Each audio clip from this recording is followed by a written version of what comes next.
Nossas Histórias conta hoje a história de Rafael Biderman Mariante, sócio da PwC, uma empresa de auditoria mundial.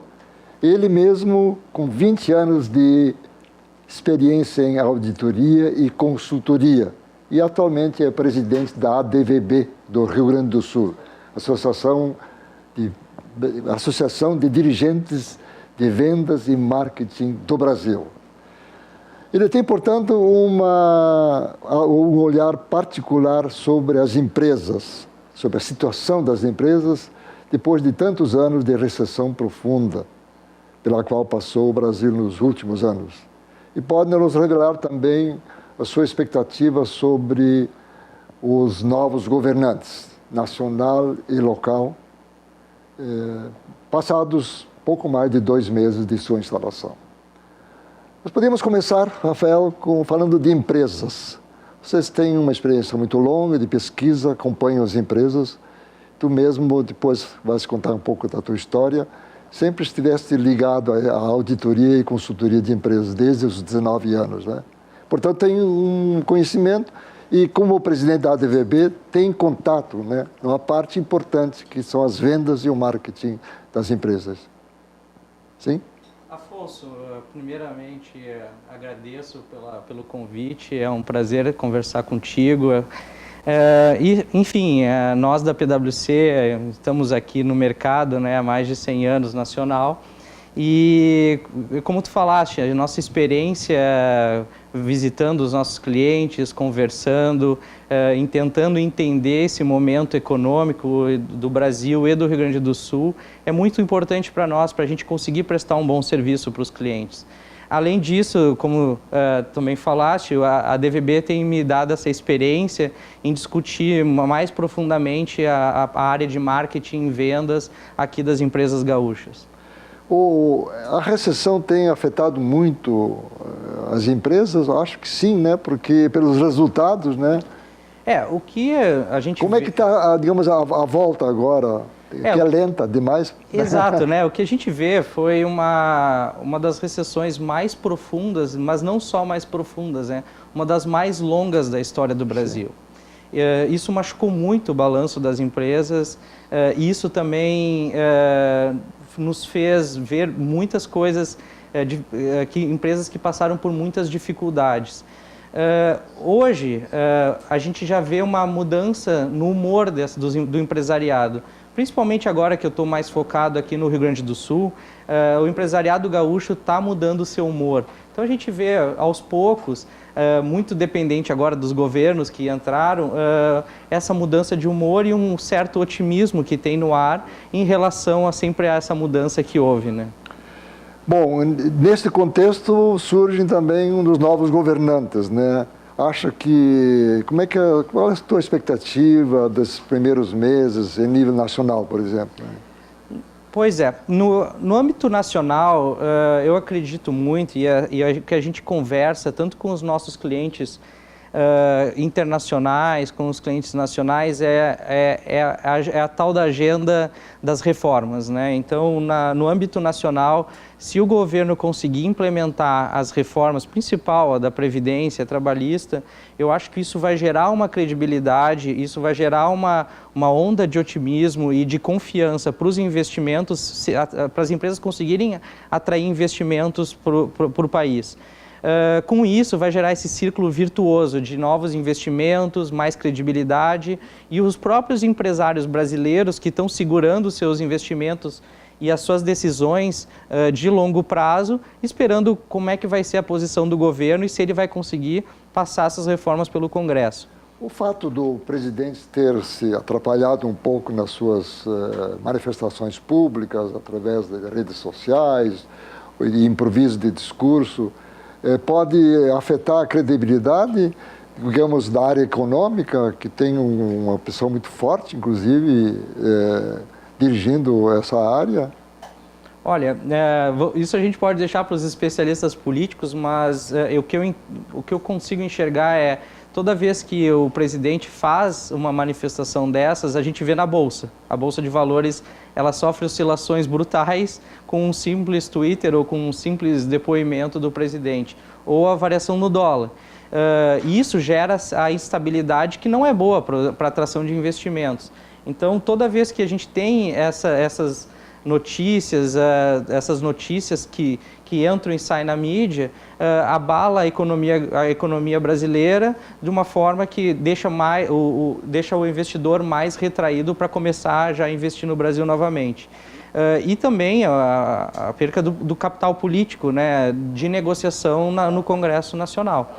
Então, com isso, a gente vai ter que entender que a reforma que ele precisa fazer na parte econômica tem que ser a principal, justamente para tirar esse grande entrave que é para fazer negócio aqui do Brasil. Claro, que o grande problema é de que ele consiga uma base suficientemente forte para isso, né? O ministro tem falado que faltariam 58 votos, uma coisa dessa da natureza. Talvez haja uma mudança de rumo também, digamos, mais do ponto de vista político, porque ele precisa captar justamente o apoio da maioria, né? E da maioria para fazer uma reforma constitucional, né? E não só a maioria no Congresso, mas a opinião pública também, né? E escutar, a população precisa entender que essa reforma ela é necessária para o Brasil continuar sobrevivendo pelos próximos anos. A gente viu nesses últimos balanços, né, que as empresas estão muito machucadas com a crise. Então, com a reforma, acho que é a nossa porta de saída para tentar conseguir uma coisa melhor, para um investimento melhor, para uma retomada mais rápida do que a gente está imaginando. As empresas, vocês acompanham muito aqui, principalmente, as empresas familiares, né? Qual é a situação atual dessas empresas? Porque, em paralelo a investimentos que precisam ser feitos, tem toda a questão da tecnologia que está evoluindo muito, né? E que pode afetar a competitividade das empresas, não é? Esse é um ótimo tema e nós da PwC estudamos muito isso. Inclusive, a PwC lançou uma pesquisa mundial com 3.000 empresas, inclusive o Brasil foi o terceiro maior respondente dessa pesquisa, que teve alguns indicadores com essas empresas familiares, nessa pesquisa de empresas familiares, eles indicam que 84% das empresas no mundo todo esperam um crescimento nos próximos anos. Então, tem esse otimismo, né? Só que também tem preocupações com exatamente o que você falou, com a tecnologia, com o ambiente econômico e com a aquisição de novas capacidades e novas aptidões que vai ter que ter para enfrentar esse mundo disruptivo que está acontecendo agora. Na área da tecnologia, qual é o maior problema? É a digitalização? Onde é que está a fronteira da dificuldade?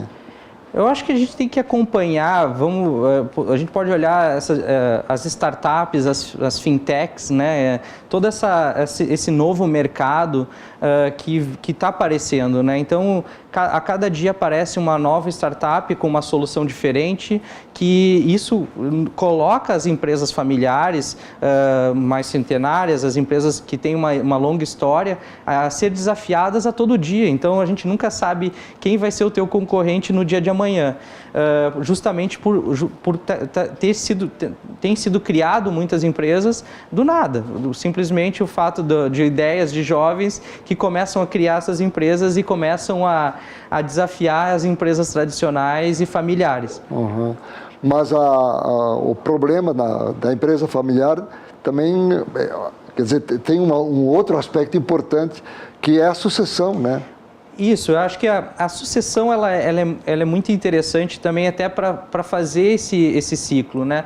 O que a pesquisa nota é que empresas que tiveram um crescimento maior que 10% ao ano, são essas empresas que têm as regras muito estabelecidas do que é a família, do que é a propriedade e do que é a gestão profissional. Quando a empresa consegue distinguir bem esses três pilares dentro de uma organização, ela consegue ultrapassar essas dificuldades de gestão. Com isso, tendo muito bem protocolado esses acordos familiares, esses protocolos de valores que a gente tem que fazer as transições de uma geração para outra, vem a notícia boa, né? Que essa nova geração está muito preparada para enfrentar a inovação. Os jovens estão preparados, os jovens nasceram dentro da tecnologia. Então, se as gerações anteriores deixarem os jovens brilharem nas suas empresas, essa vai ser uma resposta para os concorrentes novos que estão aparecendo. E os conflitos, hein? Os conflitos eles aparecem quando o acordo não está estabelecido. Então, quando o pai não estabelece um acordo com o filho, o avô não estabelece um acordo com o pai, o conflito de gerações começa a aparecer e essas coisas começam a sair fora da empresa e começar a afetar o bom ambiente familiar. Na conversa que nós fizemos antes do programa, falaste numa situação curiosa, né? Onde o pai, né, acabou perdendo até a churrasqueira, né? Foi isso? Pois é, a gente estava fazendo uma palestra justamente sobre essa história de protocolos familiares, né? E eu estava explicando justamente isso, que é bom ter um acompanhamento da troca de gerações no comando da empresa. E, inclusive, que as empresas estão usando hoje psicólogos, etc., porque está perdendo, depois de muito tempo de trabalho, a pessoa sair do comando. Então, e nesse momento, uma das pessoas que estava escutando falou assim: pô, Rafael, me identifiquei com isso, porque eu estou assumindo a gestão do meu pai, e esses dias eu cheguei lá no churrasco de domingo e comecei a fazer o churrasco na churrasqueira dele. Ele ficou uma fera comigo, porque além de tomar a empresa, ele estava tomando a minha churrasqueira. Então, é justamente isso que a gente faz uma brincadeira, uma analogia, mas a gente tem que cuidar muito bem essas transições, porque aí pode ser o sucesso ou o fracasso de uma das empresas familiares. Né? Rafael, nós vamos fazer um intervalo e na volta nós vamos falar um pouco do teu itinerário, né? O Rafael é porto-alegrense, mas viveu grande parte de sua vida profissional fora. Um intervalo e voltamos a seguir.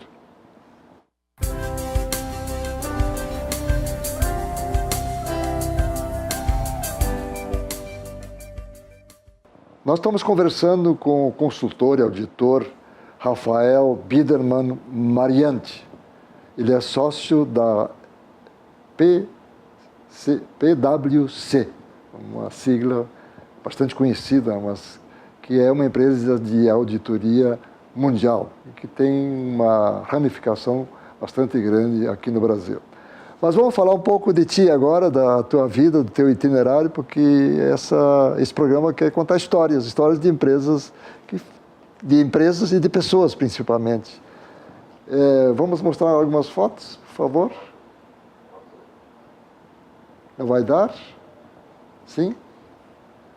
Bom, tu então, começou, né?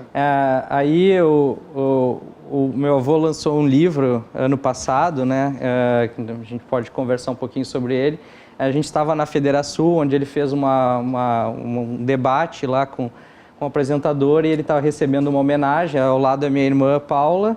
E nós tiramos essa foto aqui. Eu queria mostrar, eu acho legal, porque uma das inspirações para essa trajetória, eu sou a terceira geração de auditor da família, e ele foi a primeira, então é uma inspiração tanto na parte da auditoria como na parte do associativismo, pelo tudo que o meu avô, Anton Karl Biderman, né, fez aqui para o Estado. Né? Eu até vou mostrar esse livro.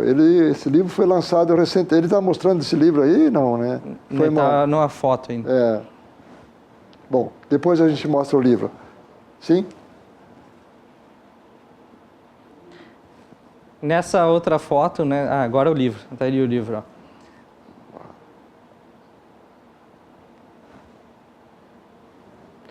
Tá, vamos continuar. Vamos continuar. Então, nessa foto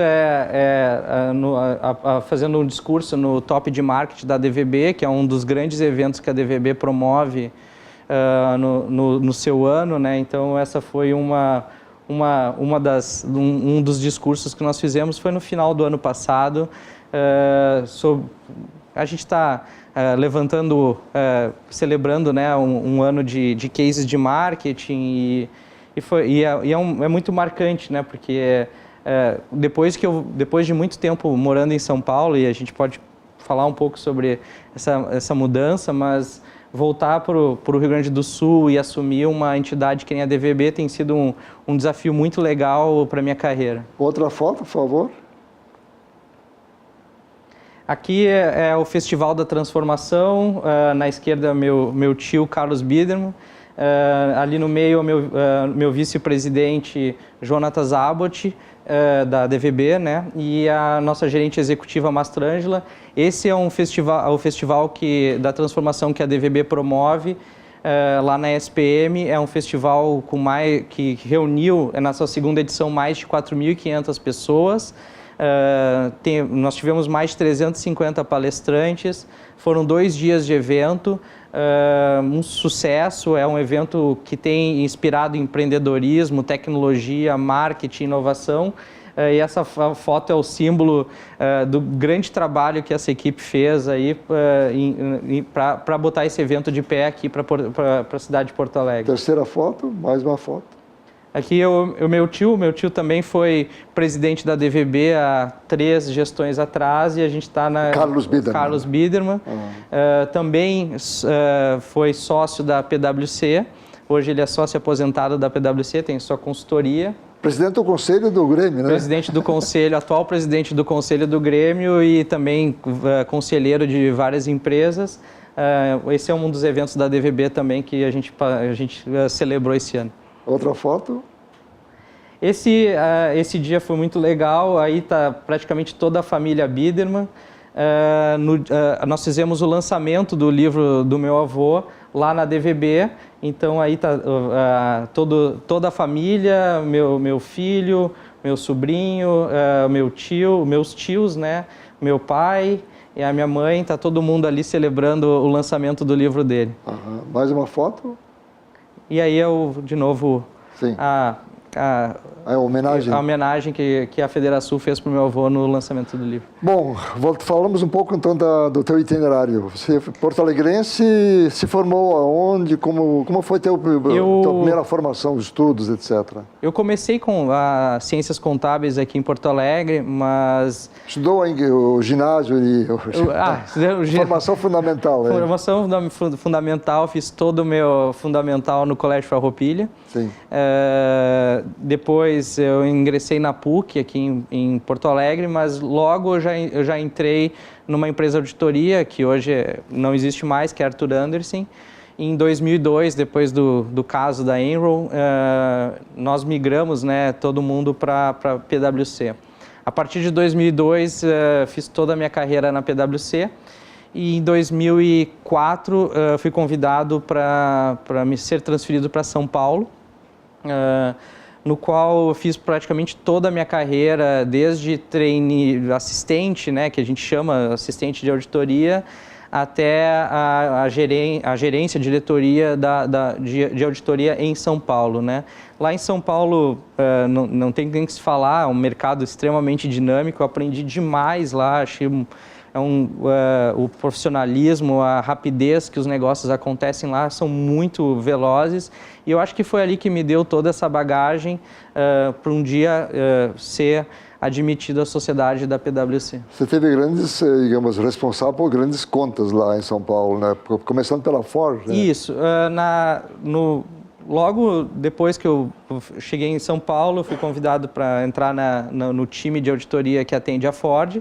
E lá eu fiquei praticamente todos os anos atendendo a Ford e outros clientes, inclusive Grupo Abril, tem uma série de outros clientes multinacionais, mas a Ford sempre foi o carro-chefe, que é essa que me proporcionou em 2014 ir para os Estados Unidos, de 2012 a 2014 ir para os Estados Unidos atender pela PwC atender a Ford lá em Detroit. Então, foram 2 anos de muito aprendizado também, conhecer uma nova cultura empresarial, ser um gerente de auditoria na conta da Ford lá tem muito respeito e foi uma experiência magnífica, tanto da parte profissional como da parte pessoal. Depois voltou para onde? Voltei dos Estados Unidos, voltei para São Paulo em 2014, voltei para São Paulo e em 2016 eu fui admitido à sociedade na PwC e já fui convidado para retornar a Porto Alegre para tocar o escritório da PwC junto com outro sócio, o Maurício, aqui em Porto Alegre, onde a gente é responsável pelo Rio Grande do Sul. O que faz um auditor, uma auditora nas empresas, hein? A gente faz uma série de serviços, mas o nosso serviço principal é a auditoria do balanço, das demonstrações contábeis. Então, a gente dá a segurança para o investidor e para os acionistas que os números que as empresas apresentam nos seus balanços estão corretos. Então, nós somos os grandes guardiões, né, das práticas contábeis que as empresas adotam para dar essa credibilidade no mercado e para os investidores. A auditoria, em geral, também faz consultoria? Não. Isso é um grande debate, né? O auditor fazer consultoria, mas a PwC, né, tem seus braços de consultoria tributária, de sistemas, de consultoria de gestão. Como nós somos uma organização aqui no Brasil com mais de 4.000 pessoas, a gente faz tanto da estratégia até o fim, que é a auditoria. Então, a gente atende todo mundo aqui no Brasil.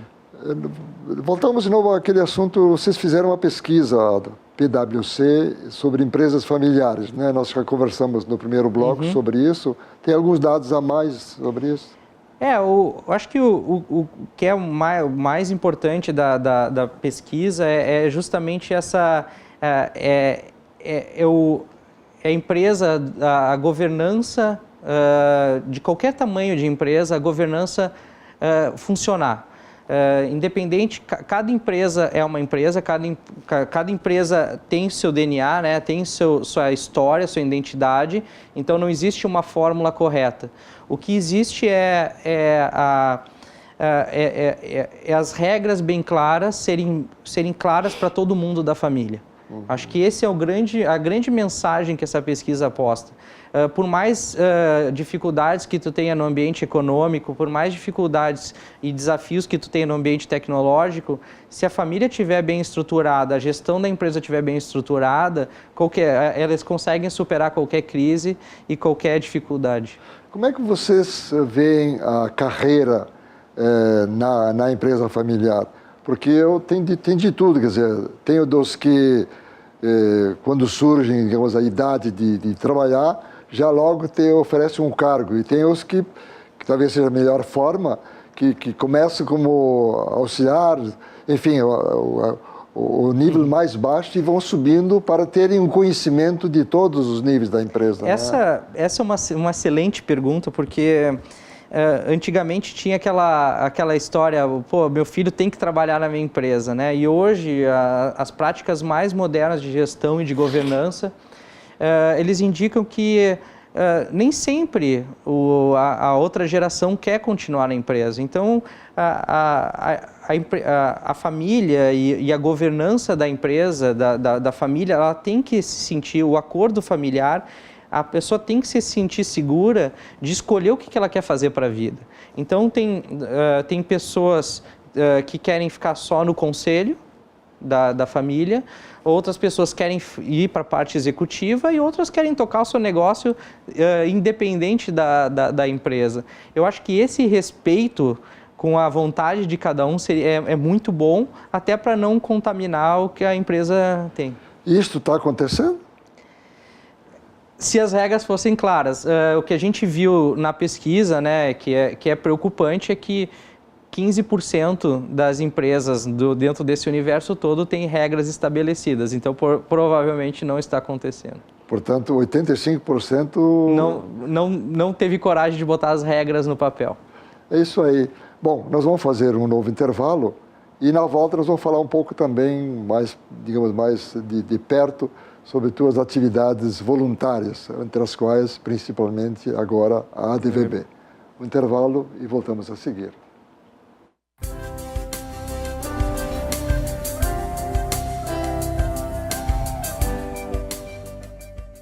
Nós estamos conversando com o auditor e consultor Rafael Biderman Mariante, sócio da PwC, uma empresa de auditoria mundial que está bastante centrada aqui no Brasil, em vários estados. E ele, inclusive, é o principal responsável aqui em Porto Alegre. Mas, em paralelo, você na volta, faz 2 anos aqui a Porto Alegre, assumiste agora, em 2018, a presidência da ADVB, Associação de Dirigentes de Vendas e Marketing do Brasil, seção do Rio Grande do Sul.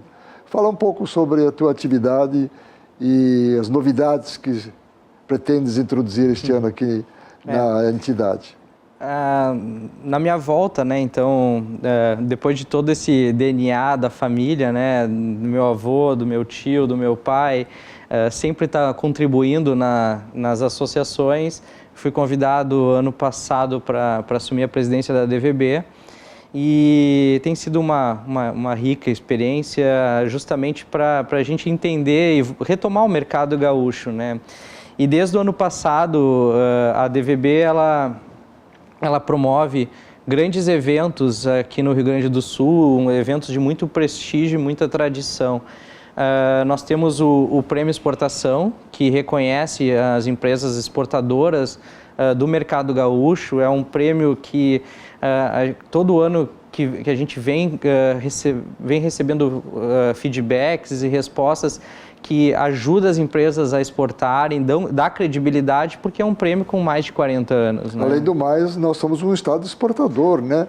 Que inclusive nos penaliza em algumas situações, né? E é isso que eu acho que a beleza da ADVB é essa. Nós não temos a gente não recebe nenhuma verba compulsória. Nós vivemos dos nossos eventos, a gente vive dos treinamentos que a gente vende. Então, a ADVB é livre de qualquer amarra de políticas e governamentais. Por isso que a gente tem essa liberdade de fazer os eventos que a gente propõe e de querer genuinamente ajudar os exportadores gaúchos a serem reconhecidos pelas dificuldades que eles têm e também que eles ampliem seus mercados, né? Então, isso eu acho que é um dos grandes prêmios que a gente tem. Tem destaques diferentes no prêmio exportação? Tem os iniciantes, tem os que vendem mais, e como é que é? Tem uma série de segmentos que eu não vou me lembrar agora de cabeça, mas... Um outro só. Acho que um que é muito legal são os jovens, não os jovens empreendedores, mas os que estão começando agora a exportar. A ADVB quase que apoia eles a entrarem no prêmio justamente para eles começarem a ganhar essa experiência, para começarem a exportar mais. Então, uma empresa que está começando a exportar, receber um prêmio como esse, de 46 anos, que é formado por um conselho de entidades com super renome, para eles é uma vitória e, consequentemente, isso repercute para eles para vender mais. Tem outro prêmio? Além disso, tem o famoso o Top de Marketing, que premia os melhores cases de marketing do Rio Grande do Sul, um prêmio super tradicional, e o que a gente tenta fazer nesses prêmios de reconhecimento, né, do Top de Marketing e do Prêmio Exportação agora é reinventar, né? Não só receber um prêmio, mas fazer uma experiência naquela noite que a empresa recebe o prêmio, que as pessoas estão lá celebrando, justamente para fazer um networking com a comunidade de vendas e marketing e também gerar a exposição que essas empresas merecem. Porque a entidade da ADVB, digamos, nós estamos na fase da tecnologia, etc, etc, e o que é importante é isso, obviamente que sim, e nós estamos com um diferencial, digamos, baixo, né, nesta área, mas nunca nós podemos esquecer de vender, né? Isso às vezes não se dá muita importância a isso. Não se dá muita importância a isso e esse é o ano das vendas. nós discutimos e colocamos no nosso planejamento estratégico do ano que esse é o ano que a gente vai falar de vendas. Chega de, vamos falar de disrupção, tecnologia, inovação, mas vamos falar, para a gente driblar essa crise, superar a crise, nada melhor do que vender, botar o dinheiro no bolso. Então, a DVB preparou esse ano uma série de treinamentos aberto tanto para o público como para os associados, uma série de experiências também em relação a vendas, porque a gente acha que nós temos que estar preparados, porque quando o Brasil sair da crise, quando o Estado sair da crise, nós temos que saber vender. E se a gente não se preparar, a gente não vai conseguir. Porque a venda é uma arte, é a negociação, é saber recuar, avançar, enfim, né? A venda não ocorre por acaso, a venda ela tem que ser muito bem estudada, muito bem preparada. Então, essa é a nossa preocupação. Como uma entidade focada em marketing e vendas, a gente tem que preparar a comunidade gaúcha para vender.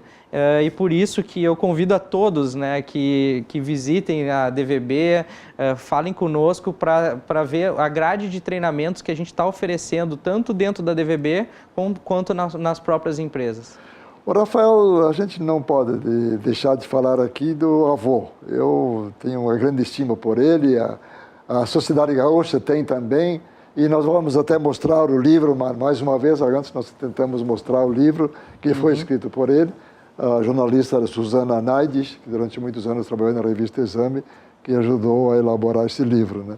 Que idade tem ele? Como é que é? Eu me lembro dos tempos que eu trabalhava em rádio, nós lembrávamos de manhã cedo, ele estava no Guaíba remando, né? Portanto, é um esportista que tem hoje que idade?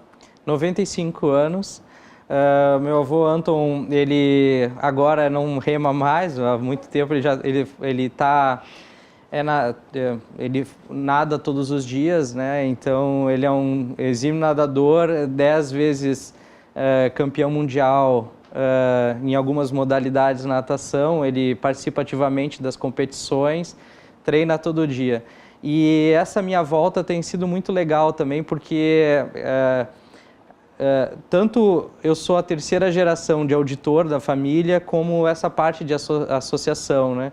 Então, nós temos conversado bastante e ele ainda continua com as ideias dele, me passando a experiência dele. Tem sido uma experiência muito rica em discutir isso com ele e viver isso. E o lançamento do livro foi muito legal também, porque eu consegui, de alguma forma ou outra, participar do livro, né? Tanto fazendo um evento lá dentro da DVB, como a gente viu nas fotos, como conversando com ele. Espero que ele lance a segunda edição desse livro aí. Uhum. Ele é um exemplo de como a pessoa, quer dizer, como o esporte pode deixar a pessoa lúcida, com mobilidade normal que qualquer pessoa, não é isso, né? Ele é um exemplo nesse sentido, acho que me cobra muito também, então ele sempre me vê, pô, Rafael, tá fazendo esporte, a gente fala, não tem tempo, mas tu tem que sempre achar um tempo para te dedicar tanto a tua mente como o teu corpo, né? Então, isso é uma lição, ele é uma inspiração para nós, porque esse equilíbrio entre vida profissional e vida pessoal, eu consigo ver nele como um grande exemplo. Uhum. Bom, e o teu futuro, como é que tu estás planejando daqui para frente, hein? Acho que numa organização que nem a PwC Mundial, a gente está sempre dispostos a crescer, a se desenvolver, né? Os desafios nunca terminam, mas eu acho que também tem um grande trabalho agora nesse ano de gestão na DVB, tem grandes desafios, né? Porque no momento de crise tem sempre essas dificuldades de apoio, patrocínio, etc. Mas acho que eu quero contribuir no tempo que for necessário aqui no Rio Grande do Sul e também alcançar outros voos dentro da PwC, que é a organização que eu estou ali nesses últimos 20 anos. Bom, esquecemos de falar, falamos em governo federal, esquecemos de falar no governo local, do nosso novo governador Eduardo Leite. Como é que tu vê os primeiros passos? de uma situação e num estado complicado, né? Pois é, o estado destoa também das outras unidades federativas, porque está muito machucado, as contas públicas estão muito machucadas, e o Eduardo vai ter que ter um grande trabalho, uma grande habilidade também de fazer um enxugamento da máquina do Estado, aprovar as parcerias públicas e privadas, como quer a gente chame ou não, mas a gente vai ter que diminuir o tamanho do Estado para, como o governo federal que a gente comentou no primeiro bloco, conseguir atrair investimentos e credibilidade tanto dos empresários locais como novos investimentos aqui para o Estado. O jeito dele parece interessante, né? Não lhe parece também de inclusive se comunicar com a oposição, porque às vezes os governos também se isolam muito no seu ponto de vista, né? E ele precisa da oposição também, porque numa democracia é importante, né? Isso, a gente tem visto tanto nas entidades como nos jornais, o Eduardo ele tá enfrentando esse debate de uma maneira séria, de uma maneira respeitosa, mas eu vejo ele dialogando com todos os lados da sociedade, que isso é positivo, ele tem que mostrar por que veio, então eu acho que é importante ele fazer esse diálogo com todo mundo, tanto da direita quanto da esquerda e do meio. Rafael, nosso programa terminou, nós queremos agradecer a tua presença aqui, contar um pouco da tua história, uma história muito bonita, e que dá sequência à história do teu avô na sua preocupação com a área empresarial e também de ter a sua participação na sociedade de maneira voluntária, como faz na ADVB. E de modo especial nós queremos agradecer a audiência desse programa, prometendo estar de volta na próxima terça-feira, sempre às 8h15 da noite. Muito obrigado e até lá!